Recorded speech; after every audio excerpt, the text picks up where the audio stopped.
Assalamualaikum warahmatullahi wabarakatuh. Saya Hasnita dengan nomor BP 1910852038 akan mempresentasikan seminar hasil pada hari ini dengan judul Pertimbangan Amerika Serikat menjatuhkan sanksi Countering America's Adversary Sanction Act atau CAATSA ke Turki tahun 2020.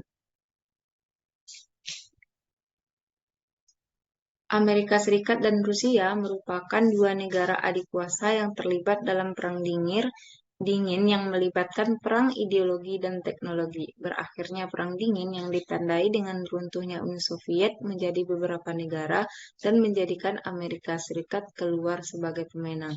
Kedua negara ini selalu menghadapi perbedaan kepentingan pada isu politik, ideologi, dan militer. Jika lebih difokuskan, mereka akan mengalami perbedaan kepentingan pada isu keamanan nuklir, keamanan energi, keamanan Eropa, dan latar belakang hubungan kedua negara.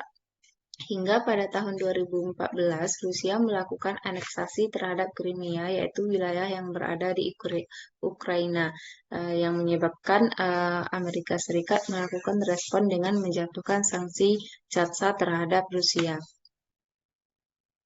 Apa itu sanksi Countering America's Adversary Sanction Act atau CAATSA ini?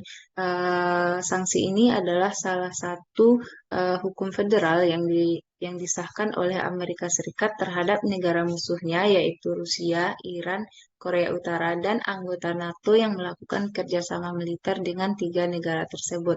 Bentuk-bentuk sanksi dari CAATSA ini adalah pembatasan perdagangan dan investasi dalam bentuk ekspor, impor, dan ekonomi kunci negara yang terkena sanksi CAATSA. Yang kedua ada pembekuan aset dan larangan perjalanan individu yang terlibat dalam kerjasama tersebut. Kemudian yang ketiga ada pembatasan akses ke sektor keuangan dan sektor energi. Pada tahun 1952, tepatnya pada tanggal 18 Februari, Turki resmi menjadi anggota NATO. Jika kita lihat tahun-tahun emas aliansi pada hubungan antara Amerika Serikat dan Turki ini adalah saat Turki bergabung dengan program pengadaan senjata Amerika Serikat, yakni Joint Strike Fighter yang tergabung di dalamnya ada F-16 dan F-35. Dari tahun 2014 sampai 2018, Amerika Serikat dan negara-negara NATO telah mengekspor senjata dengan menyumbang 60% dari total senjata yang diimpor oleh Turki. Jika kita lihat lagi dari awal tahun 1950-an hingga tahun 2019, Turki telah membeli senjata mencapai 57 miliar dolar, yang mana 34 miliar disuplai dari Amerika Serikat. Dengan kata lain, Turki telah menyuplai senjata lebih dari setengah dari Amerika Serikat.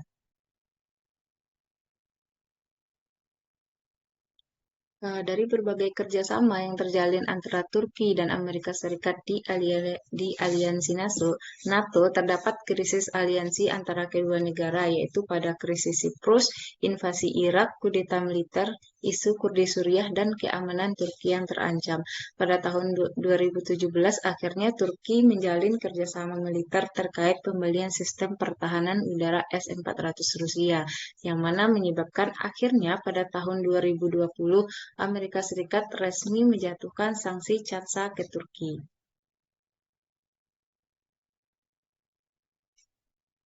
Melihat dari latar belakang di atas, maka rumusan masalah penelitian ini adalah Turki sebagai negara aliansi Amerika Serikat melakukan kerjasama militer dengan Rusia terkait pembelian sistem rudal S-400 pada tahun 2017. Kebijakan Amerika Serikat ini cukup untuk menjawab kekhawatiran Amerika Serikat terhadap rudal S-400 Rusia yang menurut Amerika Serikat hal tersebut dapat membahayakan sistem F-35 mereka. Namun, pada tahun 2020, Amerika Serikat tetap memberikan sanksi CAATSA terhadap Turki terkait kerjasama tersebut. Berangkat dari hal di atas, penulis tertarik untuk melihat apa pertimbangan Amerika Serikat tetap memberikan sanksi CAATSA ke Turki, meski Turki telah dikeluarkan dari program F-35. Dari rumusan masalah di atas timbul pertanyaan penelitian, yakni mengapa Amerika Serikat menjatuhkan sanksi Countering America's Adverse Restriction Act atau CAATSA ini ke Turki pada tahun 2020. Tujuan penelitian ini adalah mendeskripsikan alasan yang menjadi pertimbangan Amerika Serikat menjatuhkan sanksi CAATSA terhadap Turki pada tahun 2020. Manfaat daripada penelitian ini adalah yang secara akademis, penelitian ini diharapkan dapat menjadi referensi dan memperkaya kepustakaan dalam mengkaji studi ilmu hubungan internasional bagi mahasiswa, khususnya dalam melihat apa yang menjadi pertimbangan Amerika Serikat memberikan sanksi CAATSA terhadap Turki pada tahun 2020.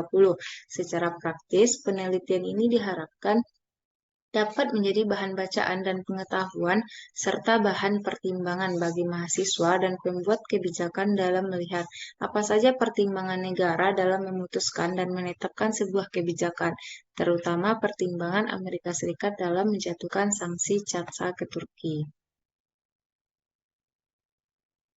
Studi pustaka yang digunakan penulis dalam penelitian ini adalah salah satunya yaitu ada artikel jurnal dari Triangga Muhammad Yusuf yang berjudul Kebijakan Amerika Serikat dalam Penangguhan Pengiriman Pesawat F-35 ke Turki tahun 2019. Yang kedua yaitu ada artikel jurnal dari Profesor Dr. Chagri Erhan yang berjudul Autonomy in Arms Turkey Weapons Procurement and the S-400 Missile System. Kemudian yang ketiga ada artikel jurnal dari Lenor G. Martin yang berjudul Analyzing a Tumultuous Relationship Turkey and the US in the Middle East. Kemudian ada juga artikel jurnal dari Jihan Anissa Fortunada yang berjudul Analisis keputusan Amerika Serikat dalam mengeluarkan kebijakan Countering America's Adverse Restriction Act atau CAATSA terhadap Rusia.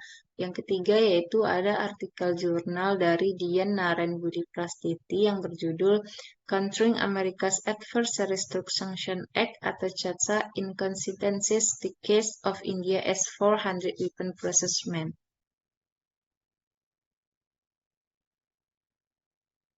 Dalam penelitian ini, penulis menggunakan kerangka konseptual dari Mark V. Kauppi, Paul R. Viotti, yaitu National Security Policy, yang mana menurut Mark dan Paul terdapat 4 faktor pertimbangan pertimbangan sebuah negara sebelum merumuskan sebuah kebijakan luar negeri. Yang pertama yaitu ada national interest, threats, opportunities, dan capability.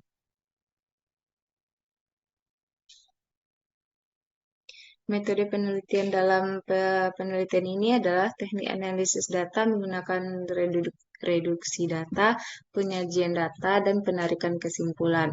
Teknik pengumpulan data menggunakan studi kepustakaan yang bersumber dari buku, jurnal ilmiah, website berita resmi, dan website pemerintah. Metode penelitian ini menggunakan metode penelitian kualitatif dengan jenis penelitian deskriptif analitis, dengan unit analisis Amerika Serikat dan unit eksplanasinya sanksi CAATSA. Level analisis pada penelitian ini berada pada level negara. Batasan penelitian ini dari tahun 2017 hingga tahun 2020, yang mana pada tahun 2017 adalah tahun di mana Turki secara resmi melakukan kerjasama S-400 dengan Rusia, dan tahun 2020 adalah tahun di mana akhirnya Amerika Serikat resmi menjatuhkan sanksi CAATSA terhadap Turki. Sistematika penulisan adalah bab 1 ada pendahuluan, bab 2 dinamika hubungan Amerika Serikat dan Turki, bab 3 kebijakan sanksi Countering America's Adverse Restriction Act oleh Amerika Serikat, bab 4 ada pertimbangan Amerika Serikat menjatuhkan sanksi CAATSA ke Turki tahun 2020, dan bab 5 ada kesimpulan dan saran. Baiklah, masuk pada bab 2, yaitu dengan judul Dinamika Hubungan Amerika Serikat dan Turki. Dalam bab 2 ini, penulis akan menjelaskan 2 poin. Yang pertama yaitu ada sejarah hubungan bilateral Amerika Serikat dan Turki. Kemudian yang kedua ada dinamika hubungan aliansi Turki di NATO. Ayo, Bang. Sejarah hubungan bilateral Amerika Serikat dan Turki dapat kita lihat pada akhir Perang Dunia II, yang mana pada saat itu Turki merasa terancam atas invasi Rusia terhadap Selat Dardanella. Pada Juni 1945, Uni Soviet juga mengakhiri perjanjian persahabatan yang telah disepakati dengan Turki dan menuntut pendirian pangkalan militer Uni Soviet di Selat Dardanella tersebut. Hal ini merupakan sebuah ancaman bagi keamanan kedaulatan negara Turki dan berusaha untuk membela diri. Kemudian pada saat Perang Dingin berkembang, eh, negara-negara Eropa terbelah menjadi dua bagian, yaitu Eropa Barat dan Eropa Timur. Hal ini dijadikan sebuah kesempatan oleh Turki untuk mendapatkan perlindungan dari Eropa, yakni dengan Turki memilih berpihak pada kubu Barat, yang mana tindakan Turki ini berakhir pada bergabungnya Turki menjadi anggota NATO pada tahun 1952.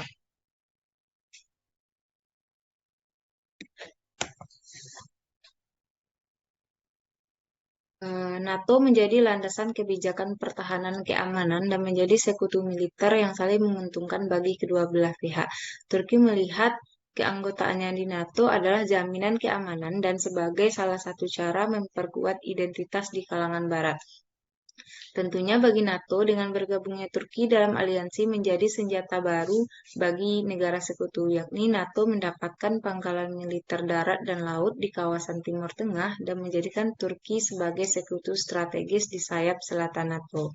Turki menyediakan wilayah negaranya yang strategis bagi Amerika Serikat untuk mencapai kepentingannya di wilayah Timur Tengah, yang mana Turki ini adalah negara yang terletak di persimpangan Balkan yang berbatasan langsung dengan Yunani dan Bulgaria, serta juga Georgia dan Armenia, dan Timur Tengah yaitu Suriah, Iran, dan Irak, serta berbatasan langsung dengan Laut Hitam dan Laut Mediterania, yang merupakan negara dengan posisi negara sekutu yang strategis bagi Amerika Serikat.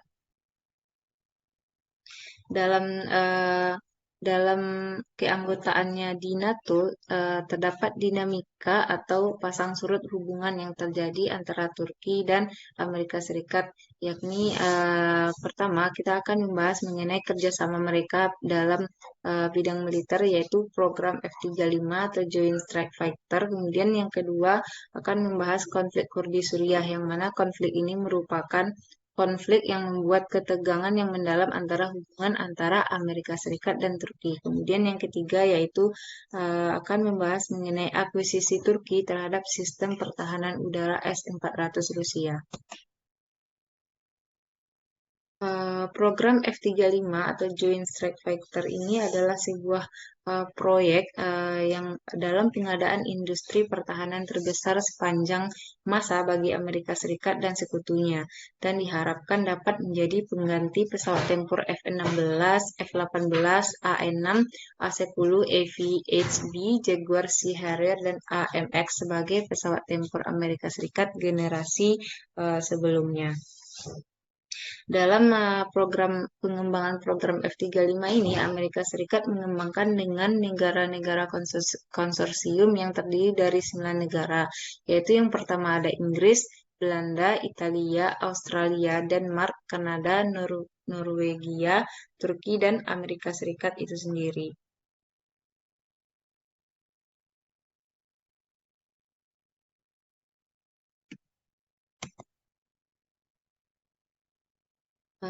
Konflik Kurdi Suriah. Konflik Kurdi Suriah ini adalah salah satu perbedaan persepsi terhadap kelompok PKK suku Kurdi, yang mana PKK ini adalah etnis Kurdi yang berada di Turki, dan kelompok YPG yaitu sebuah organisasi Kurdi yang berada di Suriah.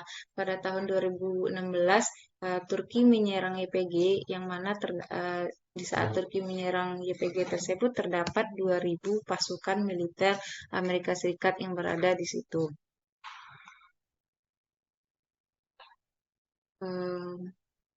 Pada awalnya, Turki dan Amerika Serikat sepakat untuk bekerja sama dalam melawan kelompok PKK dari suku Kurdi. Konflik internal yang terjadi antara Turki dan etnis Kurdi ini telah terjadi sejak tahun 1984, di mana pada tahun ini Kurdi mendirikan Partai Pekerja Kurdi atau PKK. Partai ini bertujuan untuk melakukan pemberontakan terhadap pemerintahan Turki. Hingga pada tahun 2007, Turki dan Amerika Serikat sepakat untuk melawan PKK. Namun di sisi lain, Amerika Serikat tidak konsisten dengan keputusannya untuk membantu Turki melawan PKK. Amerika Serikat memiliki kepentingan lain terhadap suku Kurdi, yang mana Amerika Serikat memiliki kepentingan untuk melawan Islamic State. Organisasi YPG atau Kurdi Suriah dijadikan aliansi oleh Amerika Serikat untuk melakukan misi perdamaian melawan Islamic State tersebut, yakni organisasi teroris atau ISIS yang berada di kawasan Timur Tengah. Dalam penyerangan Turki pada tahun 2016 terhadap YPG itu, akhirnya AS mengirimkan bantuan senjata sebanyak 23.000 muatan truk untuk pasukan YPG.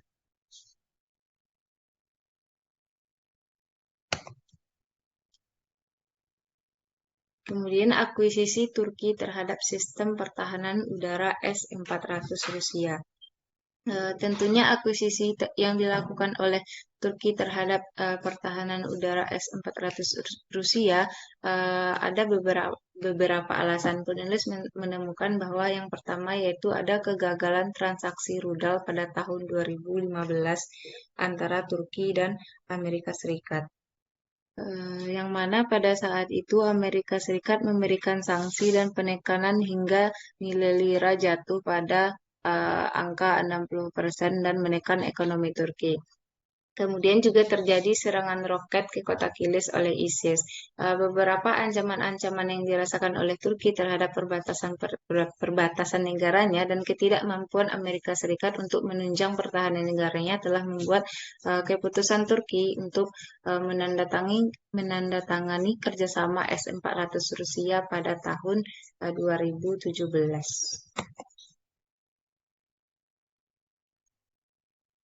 Pada bab 3 akan membahas mengenai kebijakan sanksi Countering America's Adversaries Through Sanction Act atau CAATSA oleh Amerika Serikat.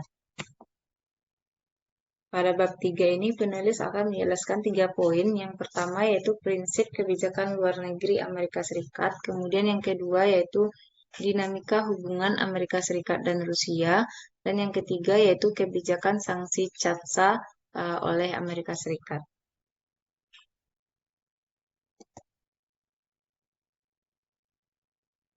Prinsip kebijakan luar negeri Amerika Serikat ini dapat kita lihat pada 4 periode. Yang pertama yaitu periode ekspanisme.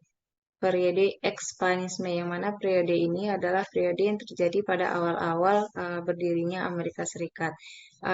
Amerika Serikat konsisten dalam upayanya untuk melakukan perluasan kekuatan. Amerika Serikat juga percaya bahwa bangsanya ditakdirkan untuk menyebarluaskan kepercayaannya, yakni atas dasar keyakinan manifest destiny. Amerika Serikat sendiri telah berhasil melakukan misinya, yang mana telah melakukan perluasan yaitu ke Florida, Texas, Alaska, dan Louisiana. Pada periode ini, Amerika Serikat memang fokus untuk menyebarluaskan kekuatan merekanya pada dunia internasional. Kemudian periode kedua yaitu periode isolasionisme, yang mana periode ini terjadi pada Perang Dunia Pertama. Pada periode ini, Amerika Serikat menunjukkan bentuk kebijakan luar negerinya dengan menutup diri dari dunia politik. Pada saat ini, Amerika Serikat dengan tegas menyampaikan bahwa bangsanya adalah bangsa yang netral dan menghindari keikutsertaan dalam perang dan menolak aliansi dalam bentuk apapun dalam Perang Eropa. Prinsip kebijakan ini adalah salah satu upaya yang dilakukan Amerika Serikat untuk mewujudkan kebebasan dan demokrasi, dan kepentingan Amerika saat itu adalah perlindungan dan perkembangan ekonomi regional masyarakatnya.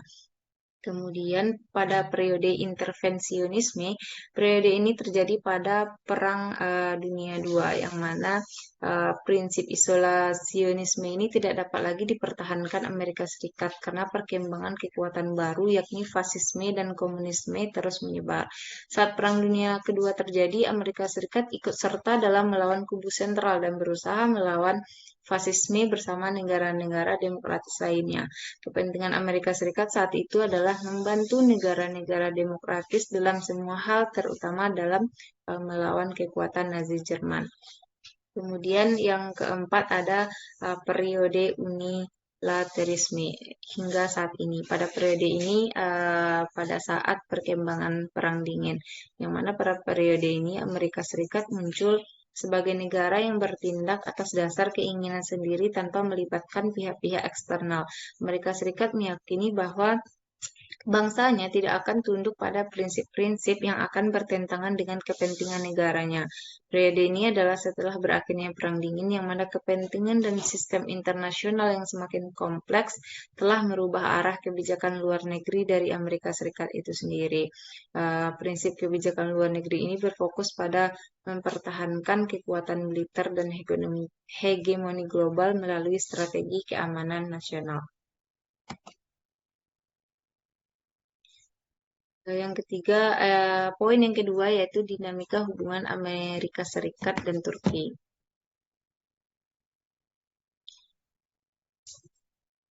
Sebelum Uni Soviet runtuh, tepatnya pada Perang Dunia Kedua, Amerika Serikat dan Uni Soviet terus menunjukkan rivalitas kekuatannya, yaitu dengan menyebarkan ideologi-ideologi yang mereka anut. Awalnya kedua negara ini membangun relasi yang cukup baik dengan tujuan sama-sama memiliki kepentingan melawan kekuatan fasisme yang dianggap berbahaya. Setelah Perang Dunia berakhir, kedua negara aktif menyebarkan ideologinya ke penjuru dunia yang menyebabkan terjadinya Perang Dingin. Hal ini disebabkan oleh Amerika Serikat dan Rusia yang memiliki pertentangan ideologi satu sama lain. Hubungan kedua negara semakin memburuk dengan keluarnya Amerika Serikat sebagai pemenang Perang Dingin yang ditandai dengan runtuhnya tembok Berlin.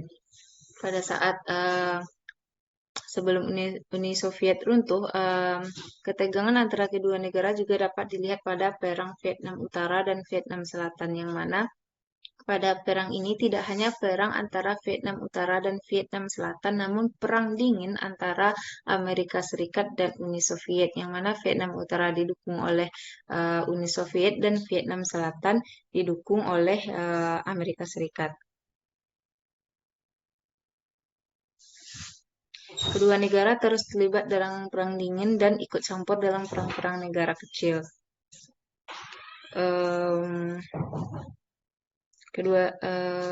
Kedua negara terus memberikan bantuan militer dan pasukan perang agar negara yang didukung dapat memenangkan peperangan. Hal ini dilakukan untuk menambah kekuatan di wilayah yang dibantu dan mengalahkan kekuatan lawan di wilayah perang tersebut.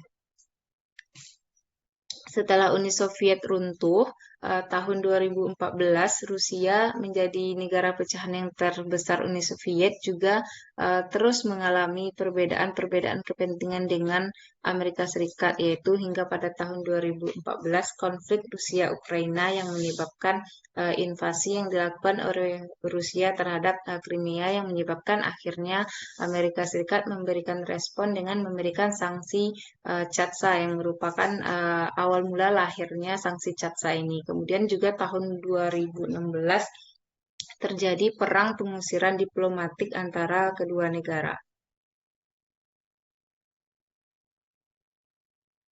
Amerika Serikat mengusir 35 petugas intelijen Rusia dan menutup 2 fasilitas diplomatik Rusia yang ada di Amerika Serikat.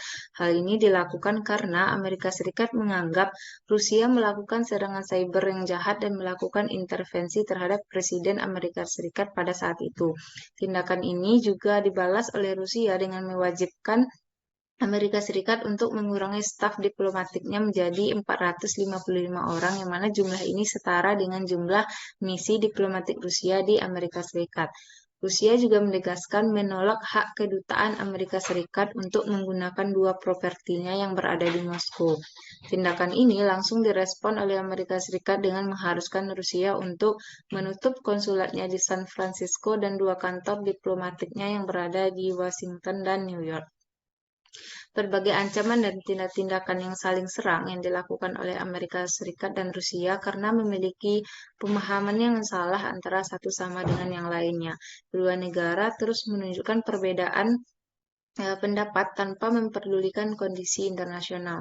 Perbedaan pandangan dalam melihat strategi internasional, tatanan dunia, bahkan nilai-nilai politik masing-masing menyulitkan hubungan mereka untuk memperlakukan satu sama lain secara setara. Rusia sendiri memandang dirinya sebagai kekuatan global dan salah satu kutub independen di dunia yang berharap mampu untuk mengatasi masalah internasional dengan Amerika Serikat secara setara dan seimbang. Pada awalnya, Rusia telah melihat Amerika Serikat sebagai sekutu dan mitra potensial. Namun, ketika masa transisi perekonomian yang sulit, Amerika Serikat tidak hadir membantu. Sebaliknya, Amerika Serikat malah melakukan ekspansi NATO ke arah timur dan terus-menerus melakukan perluasan pengaruhnya di wilayah-wilayah pasca Soviet. Hal ini telah mencoreng martabat elit Rusia dan menimbulkan rasa kecewa yang mendalam terhadap Amerika Serikat. Rusia mulai mengadopsi langkah-langkah dalam memulihkan kekuatan geopolitiknya di wilayah bekas Soviet dan tegas menunjukkan sikap menentang ekspansi yang dilakukan oleh Amerika Serikat.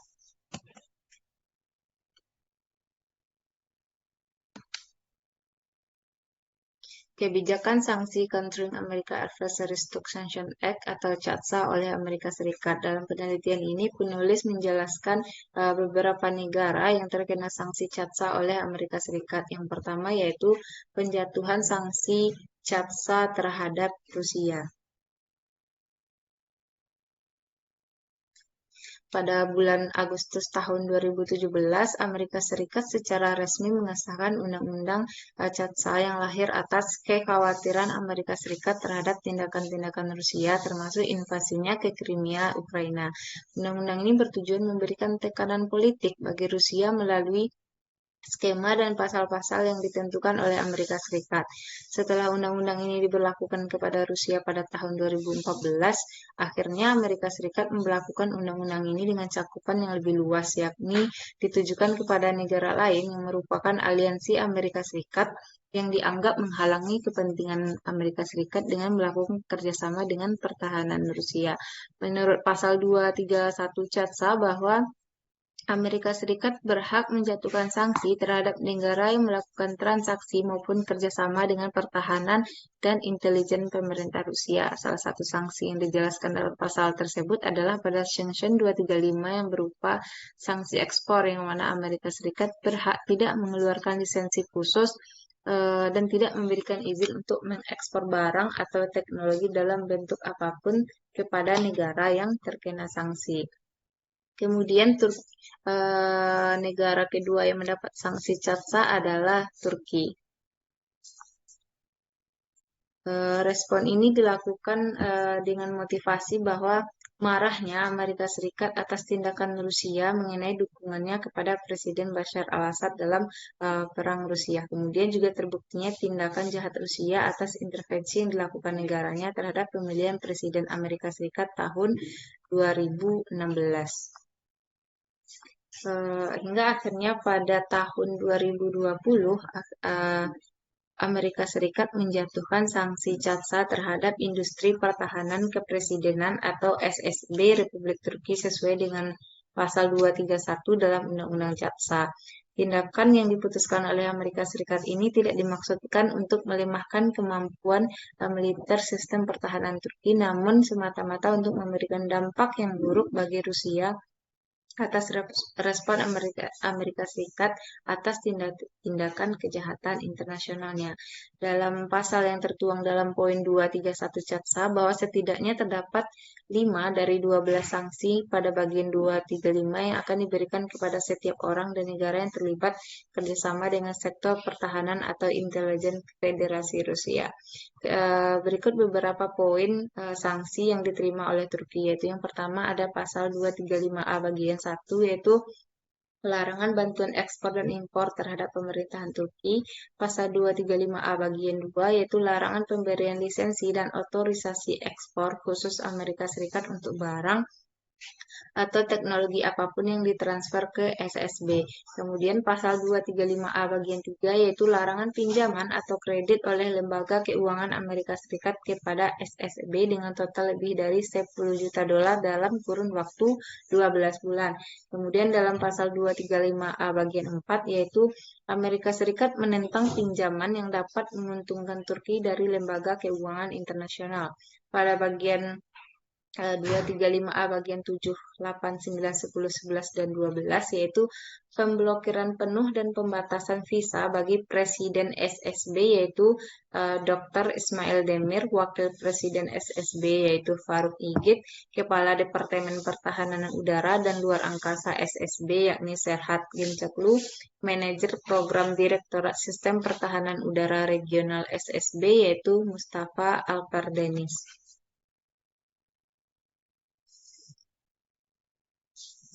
Kemudian juga ada pengecualian India dari sanksi CAATSA oleh Amerika Serikat. Alasan India melakukan pembelian sistem S-400 Rusia adalah karena dilema keamanan kawasannya terhadap permasalahan dengan Afghanistan, Pakistan, dan China. India melihat bahwa Amerika Serikat sebagai sekutu harus menghormati masalah keamanan tersebut. Hingga pada bulan Oktober 2018, Amerika Serikat resmi membebaskan India dari ancaman sanksi CAATSA. Salah satu faktor yang menyebabkan Amerika Serikat tidak menjatuhkan sanksi CAATSA kepada India yaitu peran India yang begitu besar di kawasan Indo-Pasifik. Penulis melihat bahwa mulai dari Perang Dunia I hingga pada saat sekarang ini, Amerika Serikat selalu mengubah strategi kebijakan luar negerinya. Pada saat krisis hubungan yang terjadi dengan aliansinya yakni Turki, Amerika Serikat menjatuhkan sanksi CAATSA yang mana hal ini tentunya sangat berpengaruh besar terhadap masa depan hubungan kedua negara. Penjatuhan sanksi ini tidak lepas dari sejarah hubungan Amerika Serikat dengan Rusia yang kurang baik karena perbedaan ideologi dan pandangan dalam melihat tatanan global. Namun, hal berbeda terjadi pada India yang melakukan hal yang sama, yaitu melakukan kerjasama S-400 dengan Rusia, namun mendapat pengecualian penjatuhan sanksi oleh Amerika Serikat.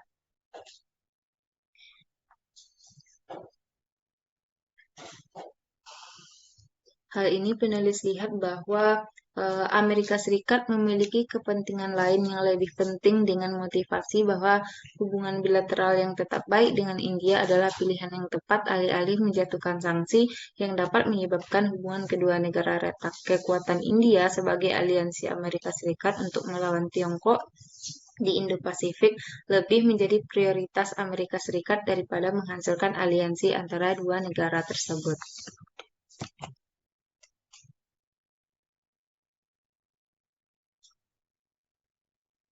Pada bab 4 akan membahas mengenai pertimbangan Amerika Serikat menjatuhkan sanksi CAATSA ke Turki tahun 2020. Pada bab 4 ini, penulis akan mencoba menjawab pertanyaan apa saja pertimbangan Amerika Serikat dalam menjatuhkan sanksi CAATSA ke Turki pada tahun 2020 dengan menggunakan kerangka berpikir dari Matvey Kaupi dan Paul R. Vietti, yaitu National Security Policy. Yang mana menurut Paul dan Matt, kebijakan keamanan nasional adalah suatu proses yang menunjukkan pembuat keputusan suatu negara dalam menetapkan tujuan, sasaran, dan tindakan apa yang dilakukan untuk melindungi kepentingan negaranya. Kemudian dalam penelitian ini, kepentingan nasional apa saja yang membuat Amerika Serikat akhirnya menjatuhkan sanksi CAATSA ke Turki. Penulis menemukan ada kepentingan ekonomi dan kepentingan keamanan. Kepentingan inti bagi negara adalah vitalitas ekonominya. Kekuatan ekonomi suatu negara juga dapat menjadi sumber kekuatan yang sangat berpengaruh dalam urusan internasional. Sebelum memberikan sanksi terhadap Turki, tentunya Amerika Serikat telah mempertimbangkan berbagai hal yang dapat merugikan negaranya. Salah satunya adalah biaya. Sanksi CAATSA adalah salah satu solusi dalam memperingatkan Turki sebagai aliansi yang telah melanggar ketentuan aliansi alih-alih menggunakan militer yang tentunya dapat menekan biaya yang sangat banyak. Keengganan Amerika Serikat melibatkan kekuatan militer merupakan sebuah motivasi lain yang mana adanya kepentingan Amerika Serikat yang berhubungan dengan ekonomi. Kekuatan militer bukanlah hal yang benar yang dapat merenggut korban jiwa yang banyak dan biaya finansial yang tinggi. Tentunya hal ini akan sangat berpengaruh terhadap kestabilan ekonomi dari Amerika Serikat itu sendiri. Amerika Serikat dapat dengan mudah menghemat anggaran negara dengan tetap bisa memberikan tekanan dan menyudutkan negara yang terkena sanksi, yaitu Turki. Sanksi ini adalah jalur alternatif Amerika Serikat memberikan tekanan terhadap Turki sehingga baik itu segi militer dan ekonomi, yang mana sanksi CAATSA ini telah berpengaruh besar terhadap ekonomi Turki pada saat itu. Ketegangan hubungan yang terjadi antara dua negara pada saat itu telah menyebabkan jatuhnya lira atas dolar lebih dari 16% yang tentunya menekan keras ekonomi Turki pada saat itu. Kemudian yang kedua ada kepentingan keamanan. Kepentingan keamanan adalah salah satu pertimbangan yang penting bagi Amerika Serikat sebelum menjatuhkan sanksi terhadap Turki.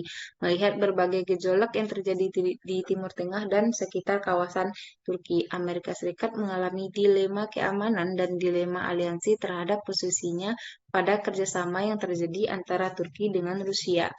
Turki adalah partner penting Amerika Serikat dalam melawan kekuatan-kekuatan kelompok teroris. Dengan potensi dilema keamanan dan lain halnya adalah posisi strategis Turki sebagai aliansi NATO yang menghubungkan antara Barat dan Timur Tengah. Yang mana jika Turki mendekat terhadap Rusia, maka akan sangat sulit bagi Amerika Serikat kembali membangun kekuatan baru di wilayah tersebut. Turki juga merupakan negara aliansi yang berada pada posisi strategis, yaitu di persimpangan Eropa, Kaukasus, dan Timur Tengah.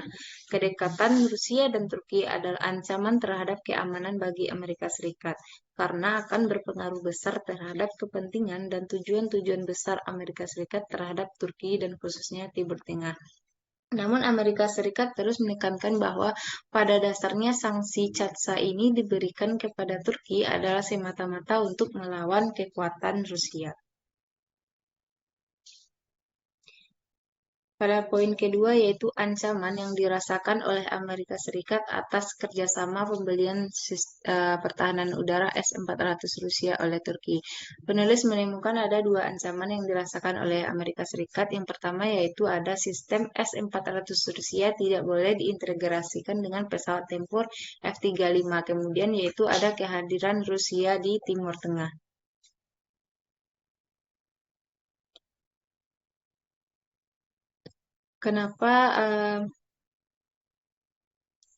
Kenapa sistem S-400 Rusia tidak boleh diintegrasikan dengan pesawat tempur F-35? Kita akan membahas mengenai spesifikasi pesawat tempur F-35, yaitu pesawat F-35 ini memiliki kecanggihan dengan dapat mengatur strategi penyerangan di udara yang memiliki teknologi dengan komponen Link 16. Link 16 ini adalah sistem pengolahan data yang mampu menghubungkan antara pesawat generasi sebelumnya F-35 dengan teknologi Multifunction Advanced Data Link atau MADL yang berfungsi sebagai alat komunikasi tersembunyi antara pengguna pesawat tempur F-35.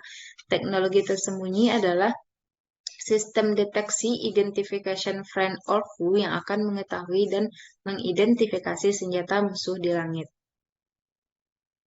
Kemudian spesifikasi sistem pertahanan udara S-400 Rusia itu adalah yang mana sistem ini dapat melibatkan semua jenis target udara termasuk pesawat tempur, UAV, rudal balistik, dan jelajah dalam kisaran 400 km pada ketinggian sampai 300 km.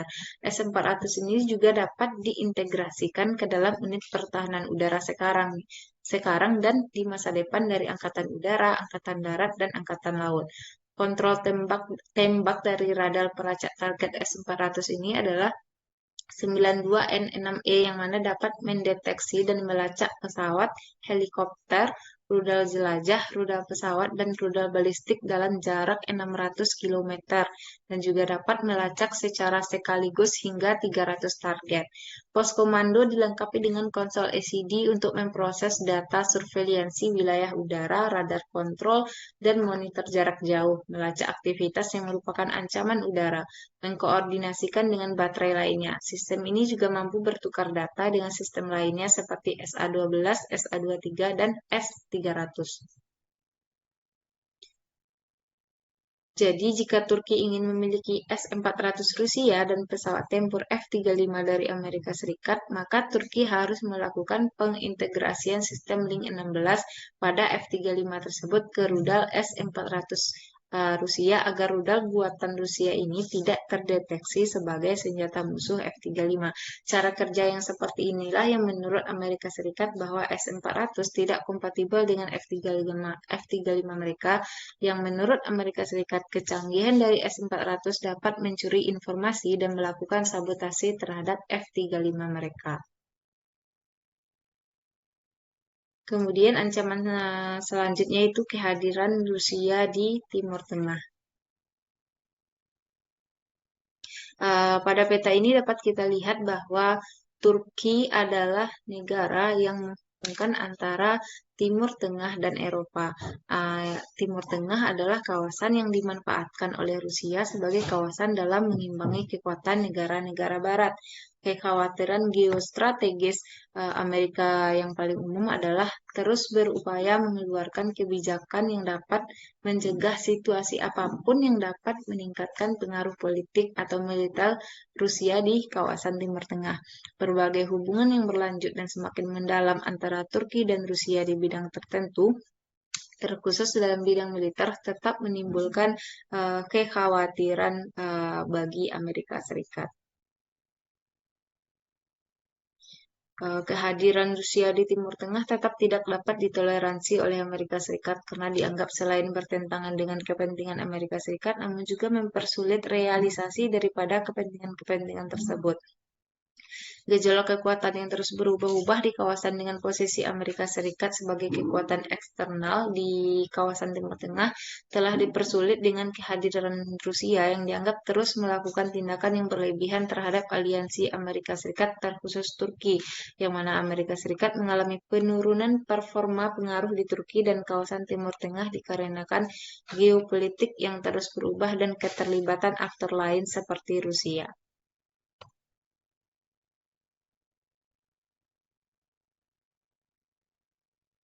Yang keempat yaitu peluang apa yang didapatkan oleh Amerika Serikat setelah menjatuhkan sanksi CATSA ke Turki. Menurut Paul dan Mar adalah peluang adalah terjadi dari berbagai faktor, salah satunya dilema keamanan, kebijakan luar negeri, dan domestik, serta faktor keamanan. Amerika Serikat ingin menunjukkan rivalitas kekuatannya terhadap Rusia bahwa tindakan-tindakan yang dapat membahayakan keamanan dan kepentingan Amerika Serikat yang dilakukan Rusia akan terus dilawan dengan berbagai tindakan, salah satunya dengan penjatuhan sanksi CATSA ini. Bahkan tidak hanya pada Rusia, namun juga negara lain yang berstatus mitra Amerika Serikat.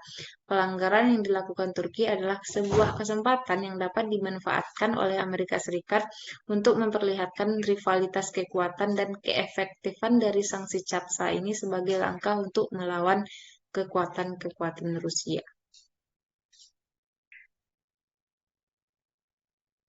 Selanjutnya itu kapabilitas Amerika Serikat dalam menjatuhkan sanksi terhadap Turki. Dalam penelitian ini, penulis menemukan kapabilitas politik, yaitu Amerika Serikat memiliki kapabilitas politik dengan memiliki undang-undang yang telah disahkan sebelumnya, yakni CATSA. Dalam undang-undang ini telah disahkan beberapa pasal yang menentukan apa saja yang tidak boleh dilanggar oleh negara mitra dan akan terkena sanksi jika melakukan pelanggaran.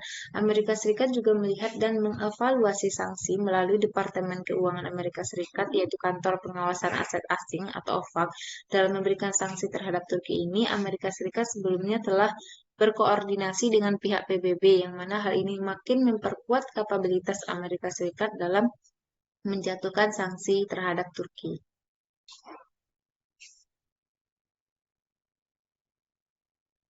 Bab 5 akan membahas penutup, kesimpulan, dan saran.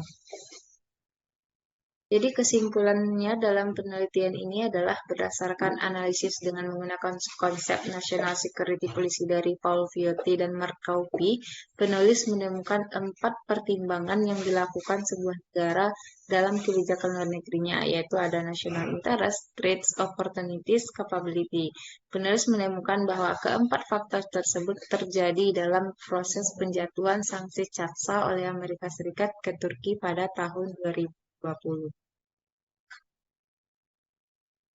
Saran dari penelitian ini adalah ketika kerjasama separatus yang dilakukan oleh Turki menjadi sorotan dunia internasional pada saat itu, yang mana menyebabkan tindakan penjatuhan sanksi CATSA oleh Amerika Serikat.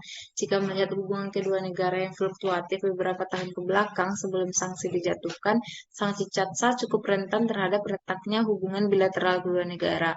Isu ini akan terus menjadi fenomena yang mendalam sehingga pembahasan terkait juga tidak ada habisnya. Penjatuhan sanksi dan mungkin saja akan ada penjatuhan sanksi yang akan melahirkan penelitian-penelitian selanjutnya. Demikian presentasi seminar hasil pada hari ini. Terima kasih atas perhatiannya. Terima kasih. Assalamualaikum warahmatullahi wabarakatuh.